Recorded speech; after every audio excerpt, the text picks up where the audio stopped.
I read Confort's 4 volumes on Dialectical Materialism. So you say dialectical materialism like that, and it's a term that doesn't get inside people's heads. They don't understand what it's all about. It's a bloody shame, because it explains. It's like somebody coming along in the blackout, and instead of just groping around looking for the curb, suddenly it's all light. Yeah, absolutely. All the curtains has been lifted, and you can see the world. It's a new world. Our philosophy is very, very practical, and you would know at the end of the day, at the end of the seminar, that it's extremely important for Marxists not to be weak in philosophy. That the moment you are weak in philosophy, you leave a room for all kinds of superstition and all kinds of wrong ideas to creep into your work. If I can start with a small quotation. We must understand that no natural science, no materialism, whatever, can hold out in the struggle against bourgeois ideas and the restoration of bourgeois philosophy without a solid philosophical basis. In order to give aid to this struggle and help to carry it out to its successful conclusion, the natural scientist, this is what Lenin is recommending to the scientists, must be a modern materialist, a conscious adherent of materialism, which Marx represents. That is, he must be a dialectical materialist. Modern natural scientists will find in the materialist interpretation of Hegelian dialectics a number of answers to those philosophical questions which the revolution in natural science has brought to the front and which caused the intellectual admirers of bourgeois fashion to slip into the reactionary camp. The decisive thing, Lenin goes on to say, in Marxism, is revolutionary dialectic. Dialectical materialism destroys the old barriers between theory and practice. Its essential character as a world outlook is not only to discover the nature of reality, but to transform reality. This is one of Marx's famous theses on Feuerbach, where it's written at the bottom of his statue, which Marx is buried at Heidegger. You know, the philosophers have hitherto only So our theory is not a dogma, it's a guide to action. We look at our theory, it tells us a certain method of approaching the phenomena of nature as well as the social life of society. And it gives us a philosophy which is materialistic in its interpretation, dialectically interpreting the phenomena of nature. That's what dialectical and historical materialism is. And it's the principles of dialectical materialism applied to society which become historical materialism. So I should say no more, and I ask Dr. Brar to instruct us. Thanks very much. All around the applause is basically just for turning up, so I'm very grateful for that. I see that Paul has come all the way back from Birmingham before I managed to get from Streatham, so I hope comrades will forgive me for the late start and hope that you'll find the session enjoyable and worth waiting for. Paul's quote reminded me that when looking at the phenomena of nature, we often find that nature has found similar solutions to the same problem in different places. Similarly, when you look at the study of human ideas, you find that different people, different civilizations come up with the same kind of solutions to the same problems without contact with each other. And different people take different, if you like, explanations for why that might be.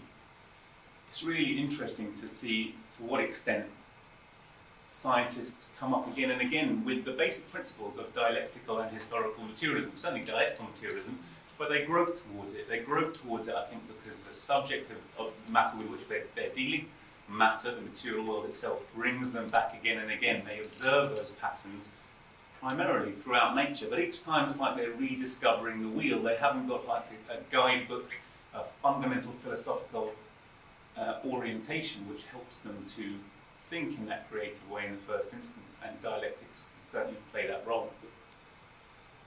Dialectical and historical materialism is the philosophy of Marx. And there are several lovely textbooks that I think all of us should be familiar with. some of them have already been mentioned, I'm sure. So Engels' Anti-Düring, I think, is a book that everyone should read. If you get onto it, then the Dialectics of Nature by Engels, a lot of the things that he discusses in that book are relatively of historic interest only. But if you look at his method, the way he approaches phenomena, the way he solves them, the way he considers them, that is absolutely still relevant today. And that was actually acknowledged by the person who wrote the introduction, who was J.S. Haldane, who was a very esteemed scientist who still recognised, was quite clearly, I didn't realise until I read his introduction, a Marxist, and had profound respect for the works of Marx and Engels, and it's worth looking at. I do think that this text that I'm going to refer to, and I'm going to stick really to the structure of this text, is the starting point, if you like. Is that next door? Yeah. Is the starting point, really. Stalin's Dialectical and Historical Materialism was not the first, but one of the first books that I read which understood and explained dialectics to us beautifully. Like many of Stalin's works, it's beautifully written, simply written, and explains and grapples with complex ideas in a way that's very readily understandable. And I'm going to stick a little bit to his structure of presentation, though hopefully provide you some relatively contemporary, some simple, some more complex illustrations. Reading what Stalin wrote, Marxism is dialectical in its approach. It's a method of studying natural phenomena, while its interpretation of those phenomena, its theory, is materialistic.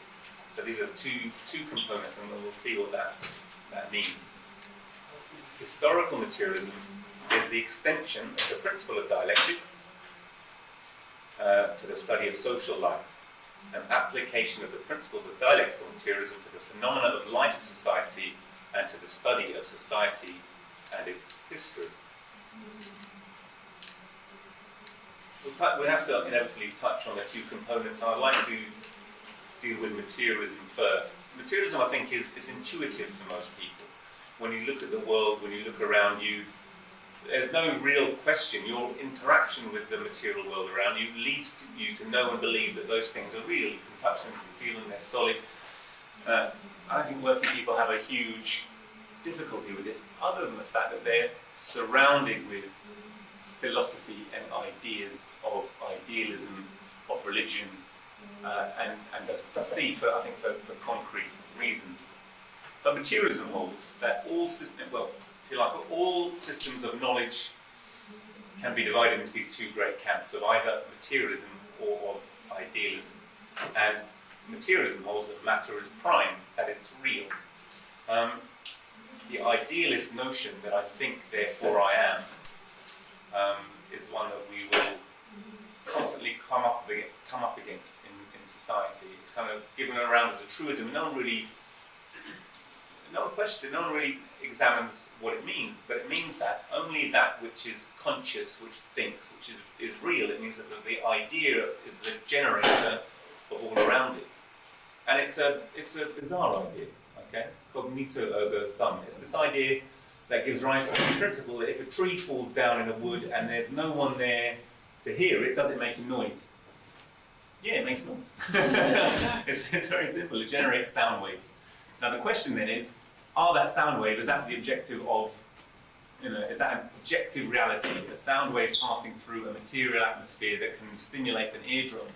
And there's a process of sensory transduction that occurs in a sensory being, like a human being or a dog, whereby that sound wave impinges upon an eardrum. The eardrum then has a middle ear mechanism which transmits it into a nervous impulse. A nervous impulse goes to the brain. The brain recognizes this as a sound, and through the experience of knowing the material world, we put that together with, that's a tree falling down. Now, that whole process of looking at conscious thought confused the hell out of philosophers for a long time. And they couldn't, consciously say, well, these are real material phenomena which are reflected in the brain, and in fact it's the brain which is a high arrangement and form of matter which thinks. So that's the fundamental difference of these two ideological standpoints between materialism and idealism. But it's amazing how many tomes have been written about that relatively simple process. And you would imagine that with the discovery of science that's clearly applicable and understandable, that these misunderstandings would be retreats to the periphery of knowledge, and to an extent, for practical purposes they do. but philosophically they're always dragged up again and again, and we'll see there are real reasons why that happens. Materialism holds that the world, the universe, all phenomena are real. They're knowable, they have a history, we can see them, that time is real. You know, that phenomena have a history, all phenomena have a beginning, coming into being, a life, and an end, passing out of being. And you can see that from the microcosm to the macrocosm.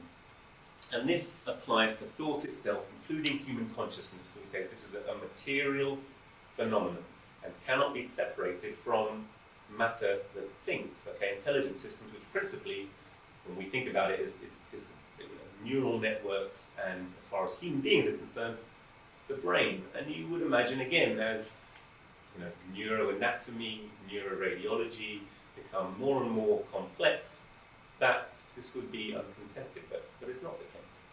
So we'll move on very briefly to talk about the dialectical method.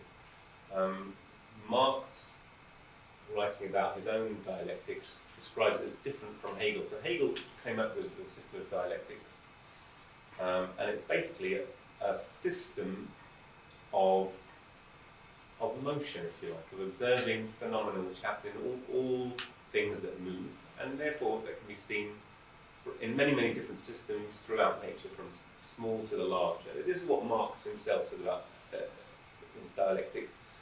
And we must bear in mind that Hegel himself, who came up with these beautiful observations and was very important in revolutionizing philosophy and our approach to knowledge, emphasized all the time the importance of grappling with a phenomenon, of studying it, okay, of doing research, of actually acquainting yourself with all aspects of a phenomenon and putting that together before your interpretation, before your ideas. So taking, like the scientific method, taking your conclusions from the necessary study. Nevertheless, he remained an idealist. So therefore Marx said, my dialectic is not only different from the Hegelian, but is its direct opposite. To Hegel, the process of thinking, which under the name of the idea, he even transforms into an independent subject, is the demiurgos, the creator of the real world. And the real world is only the external, phenomenal form of the idea. With me, on the contrary, the ideal is nothing else than the material world reflected by the human mind and translated into forms of thought.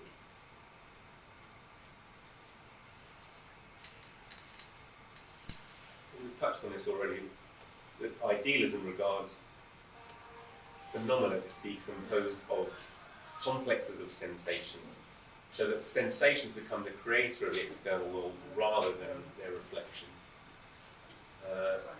And ultimately, the logical conclusion of that ideological mode of thought is one of two things. Either you say that God is the originator, there's some supreme alternative consciousness which creates everything in its own image, as obviously Christianity and the great schools of religion do, but also some branches of philosophy. Or you end up with just a self. Nothing is knowable outside myself. My thought, in fact, is the creator of all. All of you are just a figment of my imagination. And you get into an extreme, what's known as philosophically solipsism. So literally, none of you exist. From that point of view, not only is any action justifiable, it's kind of a figment of my imagination, whether I murder you or make love to you, whatever I decide to do. There's no moral framework other than that which I physically impose upon the world. It's an incredibly individualistic outlook. But also, the complexity of the system, things that are unknown and then come into being, history. None of this is explainable. It's all alien or outside the realms of what is knowable and explainable. And between these two, between idealism and materialism, there are those who kind of subscribe to parts of both and call themselves agnosticism. And really, they're basically, to me, an idealist camp. If you're not a thorough materialist or a thorough idealist, you can't have a monist view of history. Okay, so you can't have a whole unified theory. Idealists may be wrong, but at least their theories internally makes some kind of sense. Whereas if you have a bit of yourself says there's spirit and a bit of you there's body, there's no way of finding any place where the two can interact. There are no forces that they have in common. And so where exactly do you relegate God or the spirit to? Where do you find spirits inside the brain? And yet you find scientists and doctors who think this, that they're doing their best for the physical, and the spirit resides somewhere outside it. And with each advance in knowledge, they kind of relegate it further and further to the background. But it's always there because actually it plays a very important social role, as we'll see. So this is what Bishop Berkeley thought. So he said, Bishop Berkeley was a 18th century very prominent idealist. Says, whatever power I may have over my own thoughts, I find the ideas actually perceived by sense have not a like dependence on my will. When in broad daylight I open my eyes, it's not my power to choose whether I shall see or not, to determine what particular objects shall present themselves to my view, and so likewise as to the hearing and other senses, the ideas imprinted on them are not creatures of my will, but they're not real. So therefore, there is some other will or spirit that produces them, and this is the logic by which he says, therefore, everything is basically created by God according to his great idea, according to his great pattern. And it's a bizarre position to kind of hold to, given the modern levels of knowledge and understanding, and yet people do.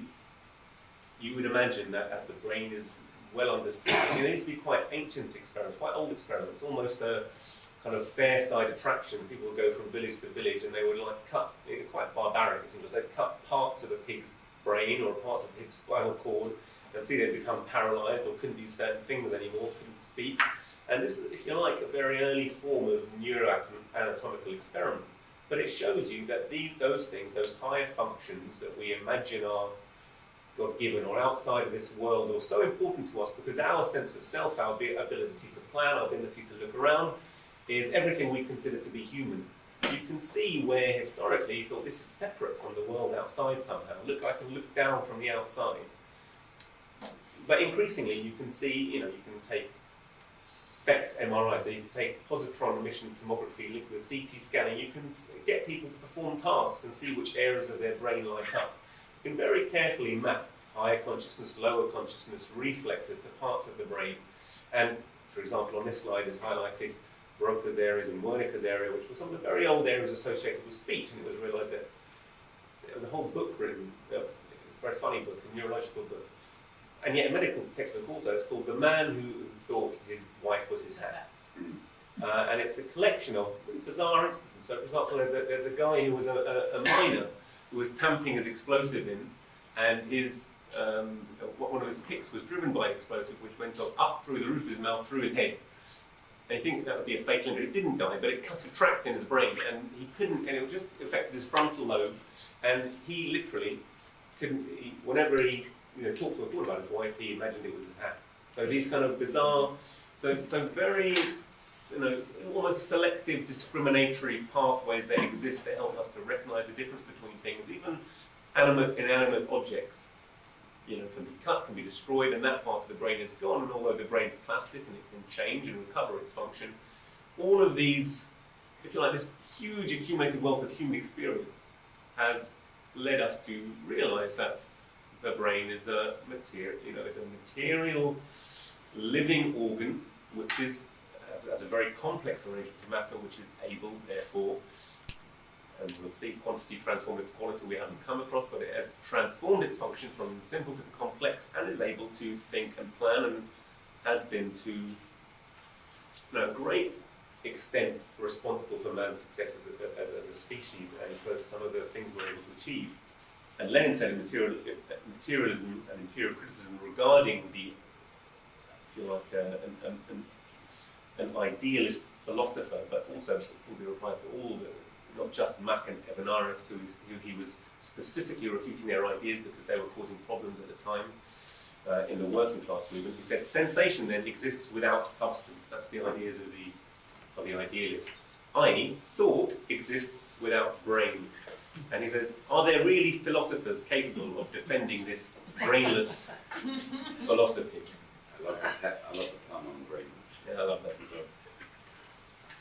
So I'm going to leave our discussion of ideas. Ella's made a lovely presentation in the past on philosophy, and I don't want to go too much into the history of all the different schools of the philosophers, but rather to stick with dialectical historical materialism. So I'm going to go on and now outline, if you like, some interesting aspects of dialectics, basically the framework and a few examples.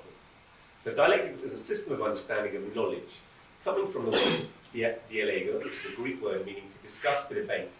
And it was the way they used to get to the truth of a question. They would say you should come up with a thesis, which is your idea. If someone disagrees with you, they should present their antithesis, and through arguing it out, you would arrive at the truth of a subject. Which are the salient features of both my argument, your counter-argument, which are actually, can lead you to assimilate those into a synthesis, which is a higher understanding, a higher truth. And this is not just a way of arguing, but it's a way of considering the material phenomena of nature. So, more than that, dialectics describes a set of patterns observed in all phenomena, and I think the reason they're observed in all phenomena, the reason they can truly be considered to be universal, is precisely because of the truth of materialism, and that they're common to all, because actually all these systems, more or less complex, from the way an atom works to the way a star is formed to the way human society works, they're all more or less complex systems of matter in motion. And really dialectics is a way of describing and considering patterns of movement that we see in all phenomena. And once you're conscious of them, you don't try to... The accusation against Hegel was that he was trying to impose his three-card trick of thesis, synthesis, and diathesis, or quantity being transformed into quality onto the material world. But he always emphasized, no, you study a phenomenon, you grapple with it, but what you see it repeated again, time and again, precisely because it's a real material phenomenon. So Marxist dialectics holds that all things are interconnected, all things undergo continuous change, renewal, and development, and that quantity is transformed into quality.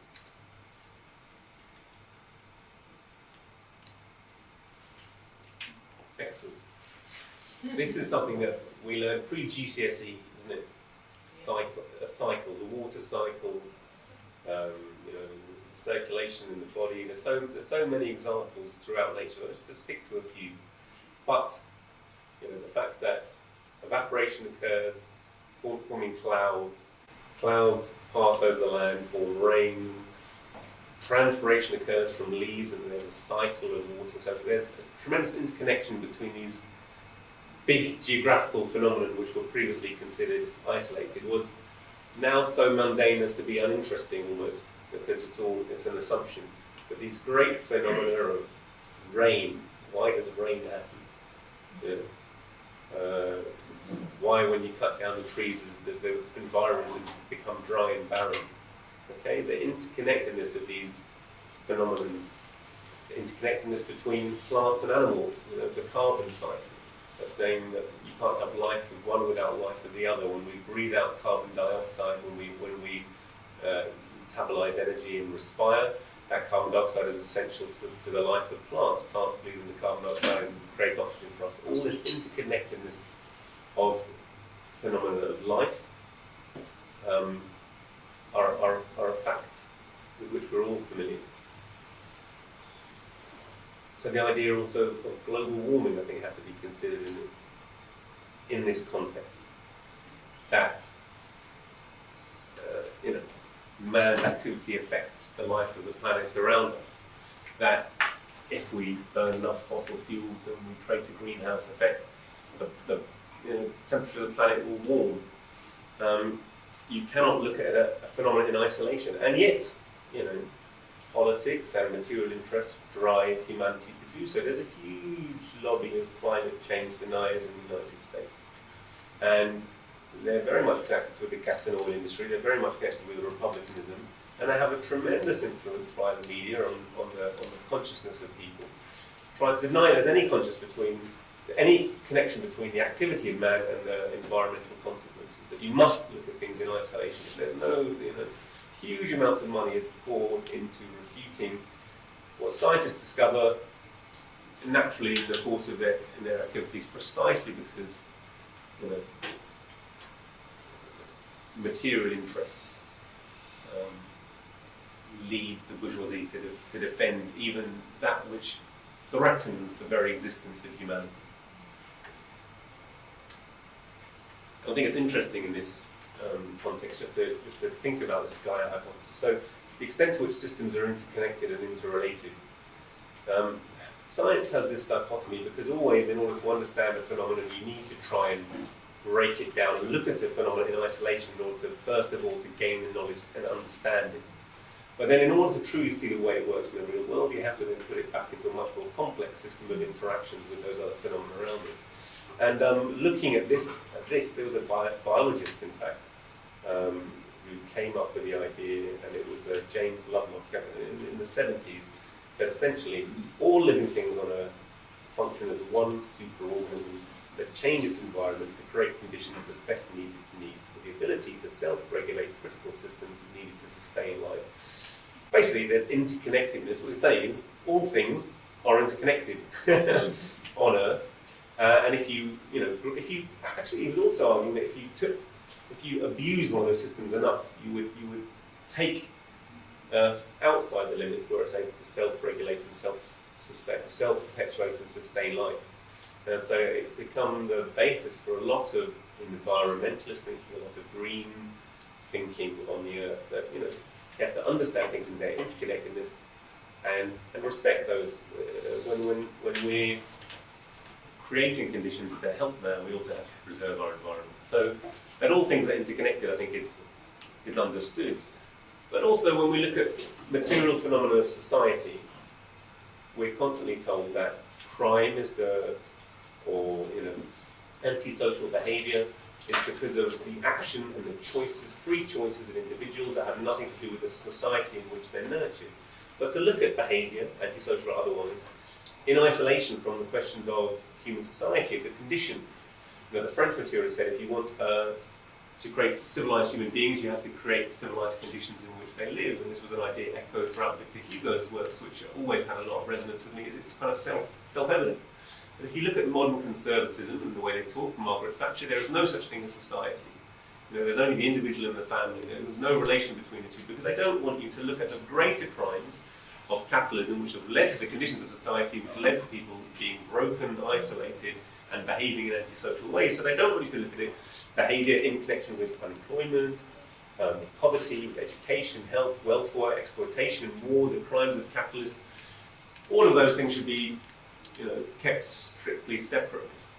But if you look at any really good sociological work, even if you look at documentaries like Bowling for Columbine, you should put all of these phenomena, why they're mass shooting in the United States. Why is it that you wake up every morning, there are more mass shootings than days of the year, someone was telling me, in the United States. And yet, while I was there, there's so many that people become blasé about it. And no one wants to say there's any connection between these phenomena, which people find so abhorrent, and just the daily conditions of life. And quite clearly, there is. So all things are interconnected, okay? All things, moving on to our next point, better move on. All things undergo continuous change, renewal, and development. So something is always arising and developing, something is always dying away. Therefore, things must be viewed not as being fixed for all time, as being static and unchanging, as does metaphysics, but from the standpoint of their movement and change, they're coming into being and they're going out of being. And I'm going to start again by looking at nature. And there are so many things that you'll discover in GCSE geography, that sand dunes themselves, you look at them, you look at phenomena. Human beings, when they looked at phenomena, they saw the world as it was, and they imagined in the first instance, metaphysically, that it was just like this. It was like this from all time, it will always be like this, and it will never change. The more you study every phenomenon in nature, you see everything arises and develops, whether it's a simple sand dune, which starts just by wind blowing, the sand into mounds, which get larger and larger, more and more established, get colonized by plants, etc., become persistently into a mature dune, and then actually into transition into the land. So something that we all study in GCSE geography, Oxbow Lake. If you see a lake, you think it's just a lake, but actually a river itself, the course of a river is not fixed and static; it changes constantly, and at periods of, if you like, high flow, there's greatest attrition, and therefore around the meandering parts, you can see so this highest speed of the current is on the outside, and gradually it erodes the bank here, and the low points here deposits material. So the course of the river gradually changes. As it changes and changes, as it meanders, these come together, and eventually the river reroutes itself, leaving a full or partial Oxbow Lake. So these huge phenomena which don't happen within the lifetime of a human being, and so could have been difficult to interpret for some at first, you see are the result of a gradual change in natural forces. What could be more static, you imagine, than the ground underneath our feet? What could be more solid? But in fact, even that, after a great number of debates in the 18th and 19th century, was finally understood to be absolutely fluid, to be shifting as the skin shifts on the top of custard when you boil it. So that's exactly what our Earth is like. It started out as a fiery agglomeration of rock, which is cooled on the surface, and still, though it's relatively thick, it's only a few kilometers thick, and below that is magma. My son loves the idea of volcanoes. But this say again? Gas. Gas falls into a liquid. It's been liquid for a while. It's not gas now, but magma is definitely liquid. Yeah. Yeah, no, the Earth rooted with gas. Yeah, Big Bang. But I'm not going back. I'm not going back quite that far. But no, absolutely, it was. The Big Bang is too complex for me to understand, or anyone to understand. So we'll stick to the phenomena observed. And I don't have to describe all the different plates, but if you look at they can be creative, destructive, mountain ranges are formed within geological time frame, not within human time frame, but it's measurable that the mountains of the Himalayas, for example, are growing, that plates that are either constructive, so beneath the seas, particularly in the Pacific and Atlantic, there are entire ridges where continents are moving further apart. Cables that stretch from one continent to another used to actually physically break over time because they are being stretched. Okay, and now that's understood and built into their engineering. But there are great underwater cables that go between the continents. So the entire Earth, which looks solid, is in fact fluid. It's undergoing continual change, renewal, and development, with all the consequences, whether that's tsunamis, whether that's earthquakes, whether that's volcanoes, whether that's hot springs, that brings in our geographical environment, and going all the way up to stars. And I'm not an astronomer, I don't claim to be, but stars themselves are born. Okay, agglomeration of matter coming into being, forming of stars, go through their lifespan as stars or suns, and then explode or implode depending on their size. So they come into being and then pass out to being. And of course, as unconstant and unchanging as the stars is an expression which is handed down from generation to generation precisely because our ancestors have looked up at the sky and they see it and it seems to be fixed, and it's you can navigate around the Earth by it. It's been such an important constant in our life, despite the fact that they rotate and that pattern is observed. The stars themselves are there, they're giving great names of their systems, but in fact every single one of them, when we look at them, we're not actually sure whether they're there or not, because their distance mean that they have already gone out of being, and they have already passed out of being, and occasionally these phenomena are observed. But this is something now that's not disputed by science. And yet, a metaphysical approach to things, looking at things as being relatively static and fixed, persists particularly in the sphere of social life, despite our experience. And of course, mankind himself has evolved and developed, and you can decide where you stand in that hierarchy. I'm afraid I may have regressed a little to that stage. That was me last night trying to prepare this presentation for you. It looks a bit like it. Thank you. So nature, says Engels, is the test of dialectics, and it must be said for modern natural science that it has furnished extremely rich and daily increasing materials for this test, and has thus proved that in the last analysis, nature's process is dialectical and not metaphysical, that it does not move in an eternally uniform, constantly repeated circle, but passes through a real history.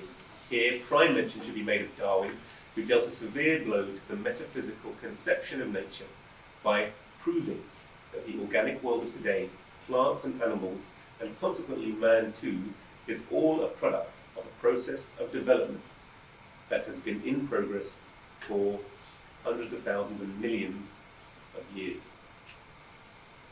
And again, something that you would imagine wouldn't be hotly contested, and yet it is. You know, Darwin went through his 200th anniversary of his birth. There was enormous fanfare about it. There was daily news about his databases, about his ideas. TV presenters going to the Galapagos to look at where the finches were, and talk about adaptive radiation and how they evolved. But all of it is very much restricted to the sphere of biology. So except that that happened within biology, none of it is very carefully presented in a way not to challenge the idea of God, not to have any idea that society itself could be fluid or static or dynamic or changing or evolving. And equally, they don't concentrate on the manner, on the pattern of development, just that it happened and we're sure it happened, and wow, isn't it a great idea? Not that change gradually accumulates, not that forces, act against each other, and then conflict generates movement and progress, and certainly not the idea that gradually accumulation forces these sudden jumps and changes of state. And we'll come to that. The very crucial ideas which are concealed even when we look at the work of these genius roots. So we're going to come now to this idea that quantity is transformed into quality. What does it mean? So it's the idea that development does not occur as a simple process of smooth and even change, but as periods of slow, gradual, and almost imperceptible quantitative changes which accumulate over a period of time, leading in turn to periods of rapid, abrupt, and fundamental change, that this latter qualitative change takes the form of a leap from one state to another.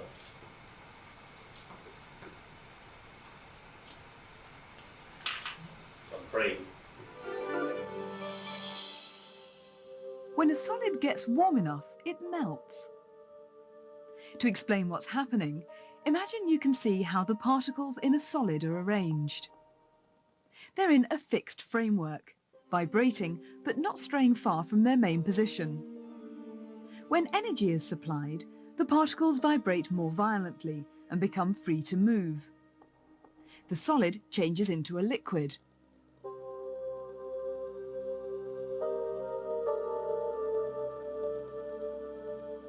Melting involves a transfer of energy.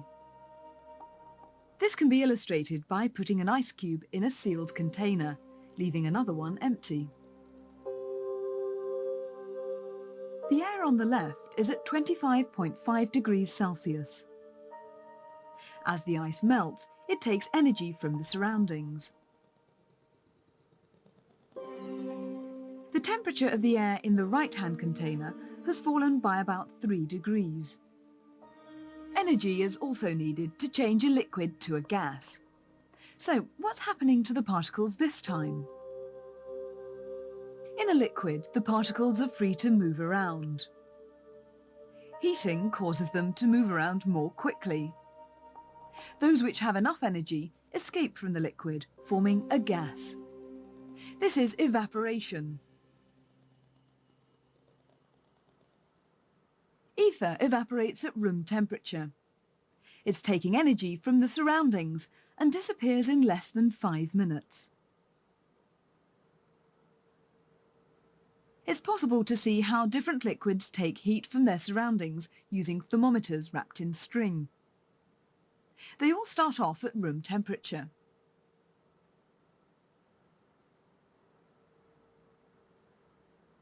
The string absorbs the liquids. Number 1 on the left is a control. Number 2 is dipped into water, 3 into ethanol, and 4 into ether. As soon as the string leaves the liquid, evaporation gets underway.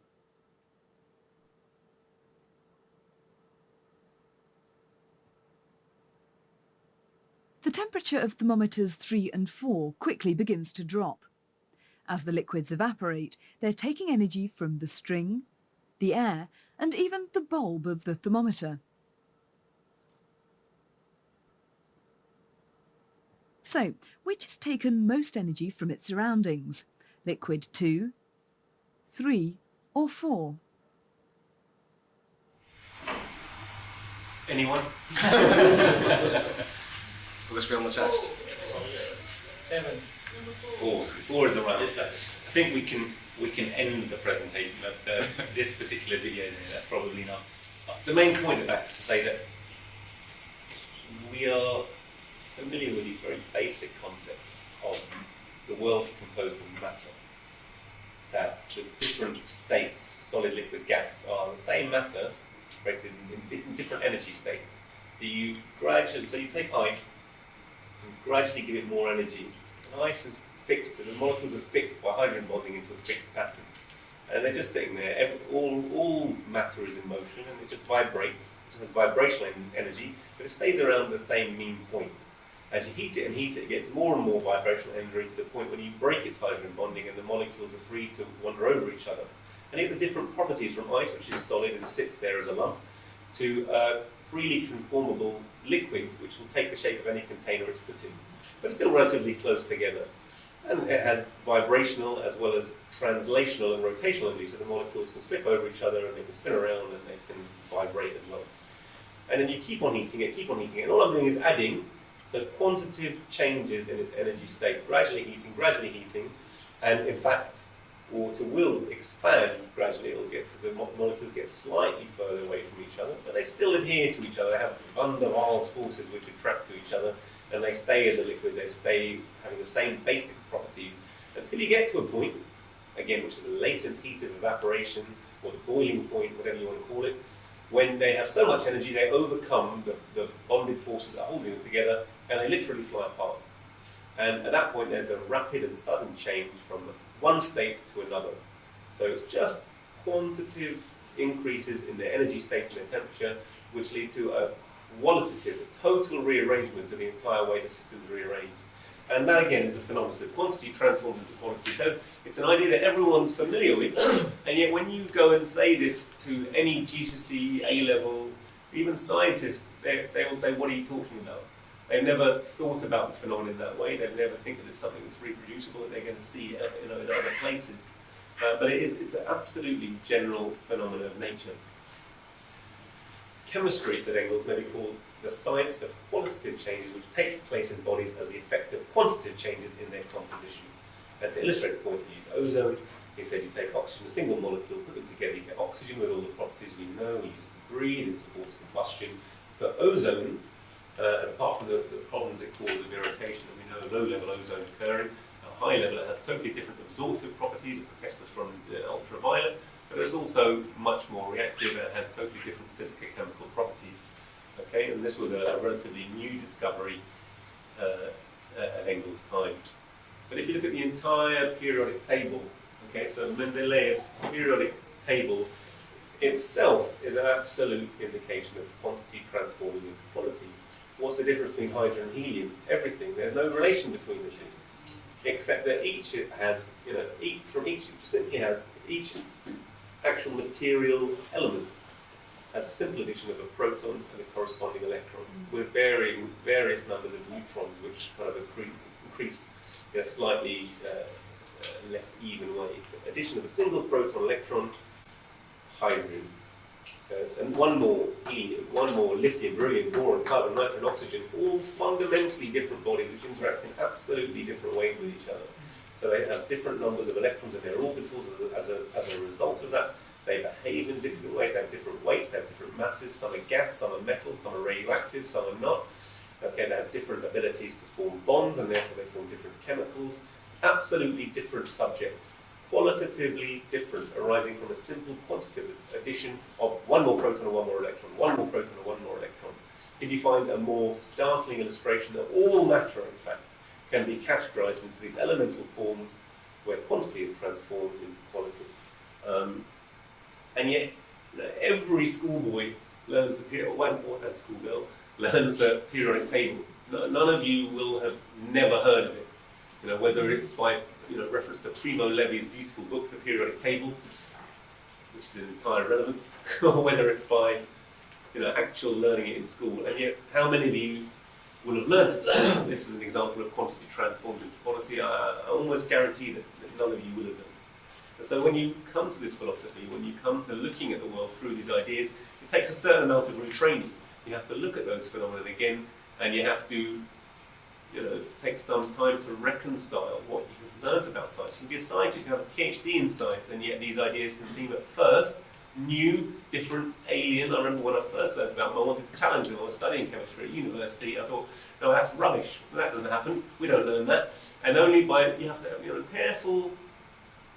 careful thought, studying the ideas and then studying material reality and actually seeing their increased applicability and generalizability. And they're tremendously powerful ideas. If you look at the evolutionary record, I have Jehovah's Witnesses.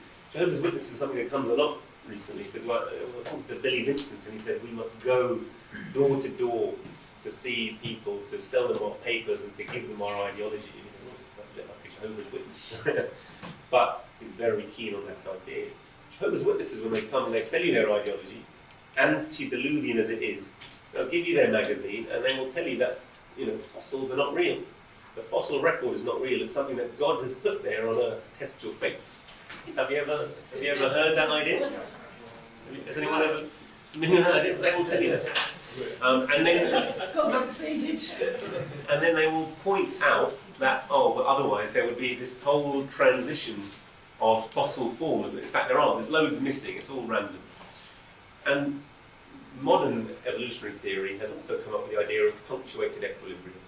And they basically say it's not just a gradual, slow transition, but what happens is there's a gradual build-up of genetic changes in response to environmental stimulation, which accumulates and leads to a sudden quantitative leap. And actually, there's a very rapid transition from one species to another after a long period of adaptive pressure from the environment and accumulated very, very slight advantages from different genetics, suddenly leads to big changes in the appearance of species and, indeed, development of new species.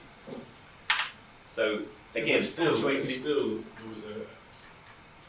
even when you had new species, there was a reaction between species. So over time, new species can no longer interact with each other. So there is a transitional phase as well. Of course there's a transitional phase, but just talking about the manner in which the transitional phase occurs. And again, it's actually seen that there's this periods of very slow change and periods of rapid change. And that those are not ideas that Marxism has imposed upon the discipline, but the discipline has come up with the idea of its own without any reference, without even any knowledge that there was this phenomenon, quantity transforming into quality. And it's described it precisely because it's a real material phenomenon. That's really, I think, is the power of the observation that it's not Marx or Hegel who's imposing it on the field of knowledge. They themselves are coming up with it because it's a real material phenomenon, but absolutely confirms the correctness of this ideological and philosophical outlook. So internal contradictions are inherent in all things and phenomena in nature. They all have their negative and positive sides, a past and a future, something developing and something dying away. So that this struggle between opposite tendencies is an internal driving force behind the process of development. Development is the struggle of opposites, to quote Lenin again in the Theory of Criticism. And I think we all know that atoms themselves are held together by a mixture of neutral, positive and negative forces, that the idea of splitting the atom and releasing these tremendous latent forces has been the basis of the nuclear desire for nuclear energy, nuclear weapons. But just the simplest of reactions, simplest reactions that happen inside your body every day that are responsible for keeping your body the right pH balance, that when we burn energy inside us using the correct cycle to release energy, we produce carbon dioxide from sugar, basically, from burning sugars and carbohydrates and fats in our body. Carbon dioxide combines with water to form a weak acid, carbonic acid. Then in the lungs, it's possible to then dissociate carbonic acid and exhale the carbon dioxide. And this ability to transform fraction backwards and forwards is absolutely key for life. But the bottom line is, whatever state, whatever temperature, pressure, and pH under which you hold this reaction, there's a balance. You can reach a certain amount of substrate and a certain amount of product.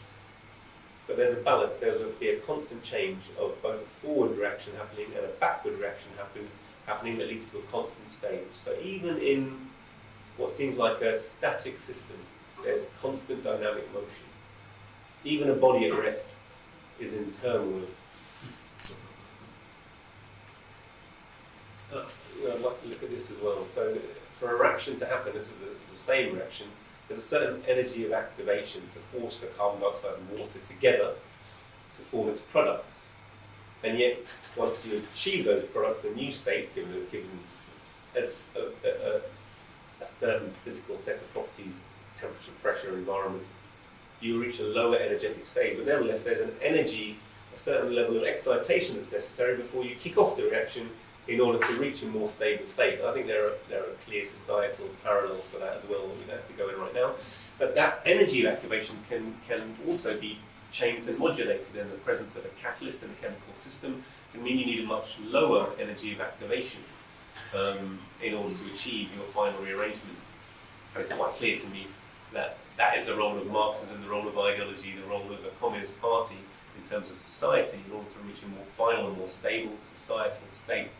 Our role is to keep the necessary excitation, but also to lower the overall amount of chaos necessary to rearrange and reach a better society. Looking at that again, so this is another scientific expression of the same basic idea that there's a reaction from A going to B, at the same time there's a reaction from B going to A. So when the reaction starts off A to B, there's a, once the two reactions going forward and backwards reach an equilibrium, they seem to achieve a relatively stable state. So there's an equal rate of two opposite forces. So even a body which seems to be at rest, a system which seems to be not in motion, is a complex of opposing and antagonistic forces, action in equal and opposite directions. I think that's a nice way of looking at it. That there's so the seesaw can be absolutely still, but it's a product of forces acting in opposing directions. So motion is the mode of existence of matter, and even that bodies that are at rest are in fact in turmoil. It's not entirely intuitive, and the more you think about it, the more obviously correct it is. And just to take that to the kind of final logical conclusion, Marx in Polity of Philosophy has a lovely quote where he's talking about the erroneous economic theory of the anarchists.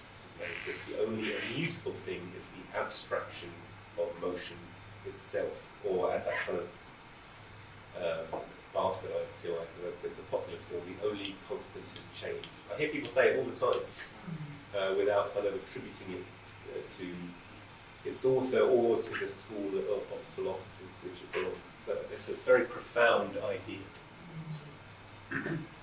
So historical materialism states quite simply that if all systems are more or less complex forms of matter in motion, then the principles of dialectics can also be applied to the study of society, and the application of these principles to the study of life and history of society leads us to some conclusions. And really, I think that's the body of the substantiation that I'm going to provide. And I'm just going to, towards the end of the presentation, just go through quite succinctly ideas that will, I think, be familiar to you, but won't be familiar and rational to everyone in our society, and to see that they're an extension of the same philosophical outlook applied to the study of society, the history and life of mankind today. So human society and its history cannot be artificially separated from the rest of the material world, but that is obviously the effect of an idealist output, which puts ideas, the mind and consciousness, as entirely separate from all material phenomena, and therefore says whatever you discover about the material world can't be extended into the realm of ideas, into the realm of human society, into the realm of life. It's to put this artificial Chinese wall between it, and that's precisely its use to an exploitative society, the bourgeoisie especially, who look at the working class and say your position is to be exploited for all time. So it too follows laws of development of human society which are knowable and must be studied and understood by the proletarian party. And in this light, history is not merely an agglomeration of accidents, but the study of the development of society according to regular laws. The struggle for socialism is taken forever from the realm of dreams and put on the precise foundations of a science by this outlook. And it's in this sense that Marx and Engels are the founders of scientific as opposed to idealist or utopian socialism. So if the world is in a constant state of development, if the dying away of the old and the upgrowth of the new is the law of development, then it is clear that there can be no immutable social systems, no eternal principles of private property and exploitation, no eternal ideas of the subjugation of the peasant to the landlord, of the worker to the capitalist, as Paul was telling us with his contractual negotiation between, free and equal contractual negotiation between he who holds the means of production and he or she who has nothing. You can see there's never going to be an equal negotiation, but there's no immutable law of exploitative society. Hence, the capitalist system can be replaced by a socialist system, just as at one time the feudal system was replaced by the capitalist system.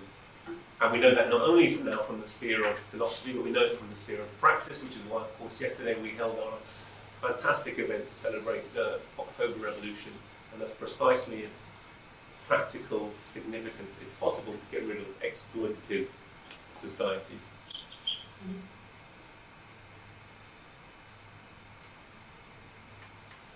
Despite their currently subordinate position in society, the working class is the element of society that is developing, increasing in number and increasing in strength. Now that was a particularly important point to work out in Tsarist Russia, because it was overwhelmingly peasant-based. But the working class is the modern class of society, the proletariat, the populace, the most revolutionary element. So it's precisely a study of society, human society, in the light of dialectical materialist outlook that would have enabled Marx to reach that conclusion at a time when the proletariat are by no means the majority of the population of the world or of Europe. Lenin and the Bolsheviks reached that conclusion. The Chinese also reached that conclusion, despite the fact they were overwhelmingly peasant. They based their ideology on a working class ideology, and any successful revolutionary system has to firm alliance with all the exploited masses, but nevertheless the working class is the most revolutionary element, have to be leading the way, and they also represent the future of humanity. All humanity will become working class in the process of the struggle, in the process of the development of capitalism, of its degradation of feudalism, and our struggle for socialism. We will proletarianize all remaining aspects of the peasant class as well, to their huge benefit. So again, an important societal conclusion coming from a dialectical materialist analysis of society. Further, if development proceeds through the disclosure of internal contradictions by way of collisions between opposite forces on the basis of those contradictions, then it is clear that the class struggle of the proletariat is a quite natural and inevitable phenomenon. Hence, we shouldn't try and cover up the contradictions in the capitalist system, but disclose and unravel them. We must not try to check the class struggle, but carry it to its conclusion. We shouldn't be looking for third ways of compromises between the workers and the bourgeoisie, of the Blairite model or the social democratic model, which really all amount simply to the perpetuation of capitalism, of exploitative society. But if we want to bring workers to power, we realise actually the way in which it's happening is through the class struggle. It's through the contradiction between workers and capitalists, and the job, in fact, is to point the way forward once you've realised workers need to become the ruling class, but in fact to carry that class struggle to its logical conclusion, which is precisely take it to a revolutionary conflagration, a remodelling of society on a higher or more stable form. So further, if the passing of slow quantitative changes, gradual accumulation of injustice, pent-up anger and frustration, realising that this world and the system is not set up to actually meet the needs of the vast majority of human beings. So slow quantitative changes passes into rapid and abrupt qualitative changes is a law of development of all things, including society. Then it's clear that revolutions made by the oppressed classes are quite natural and inevitable phenomenon. And the study of history quite clearly shows that, from slave rebellion through, bourgeois uprisings, through modern Soviet history, through the history of all working people, through the national liberation, anti-colonial struggle. Revolutions are everywhere, and they're happening today in modern society. And it's not Marxist that makes it. As much as I love to imagine that our party has the power to make these revolutions happen, they're quite happening independently of our will. Okay, so quite clearly are a product of development of human society. Hence, in order not to err in policy, we must be revolutionary and not reformist. You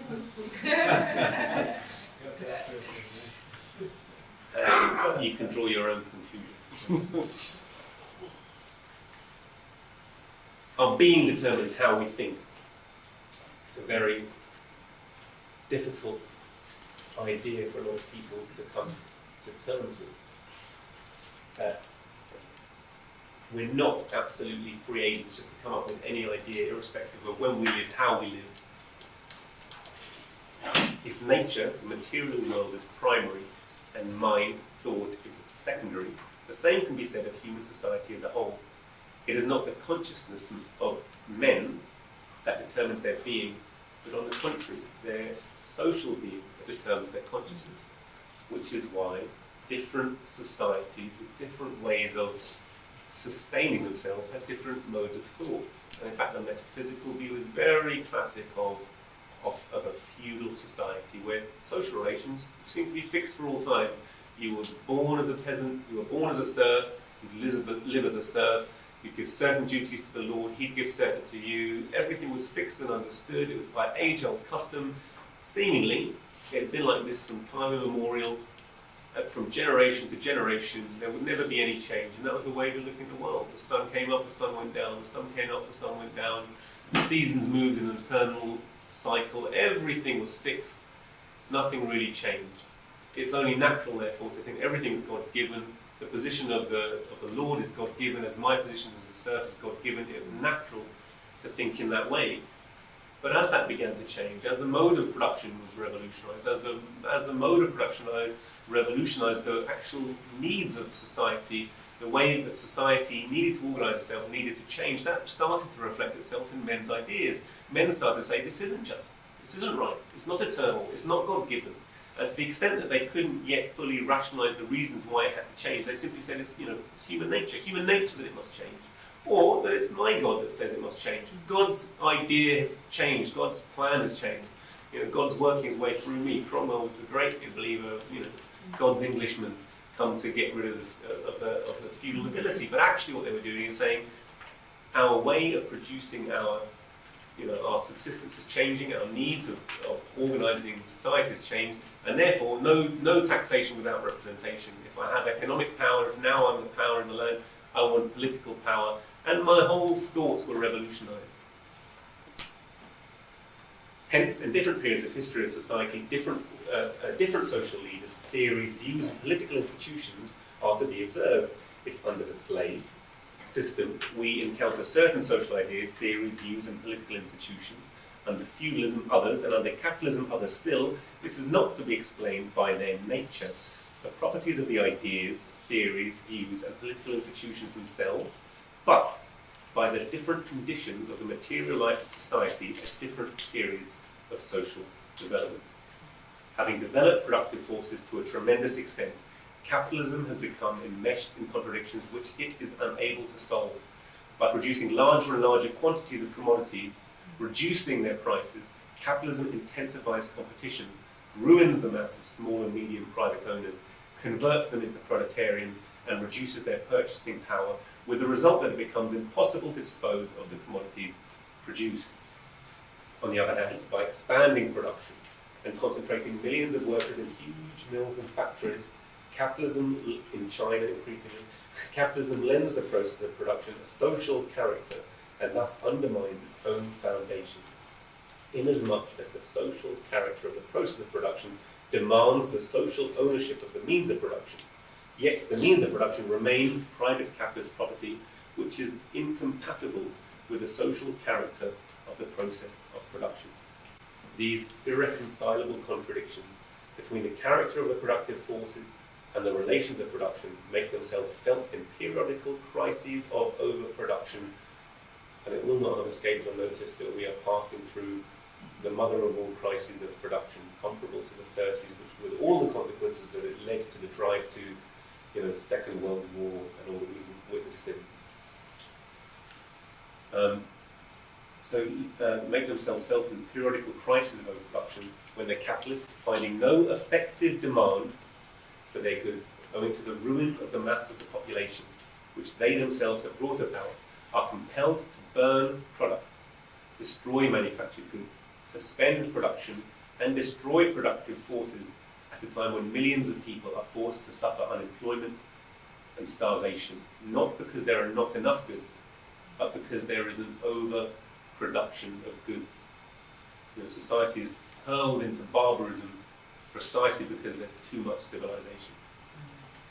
This means that capitalist relations have ceased to correspond to the state of productive forces of society and have come into irreconcilable contradiction with them. This means that capitalism is pregnant with revolution, whose mission is to replace the existing capitalist ownership of the means of production by socialist ownership. This means that the main feature of the capitalist system is a most acute class struggle between the exploiter and the exploited. Thank you for listening.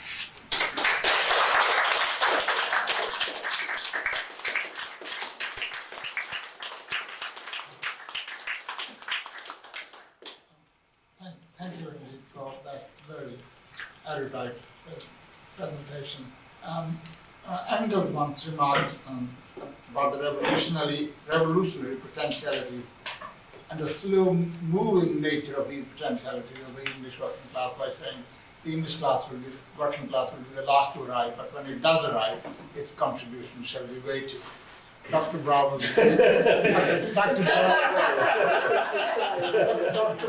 was late in arriving, but when he did arrive, his contribution was weighty. I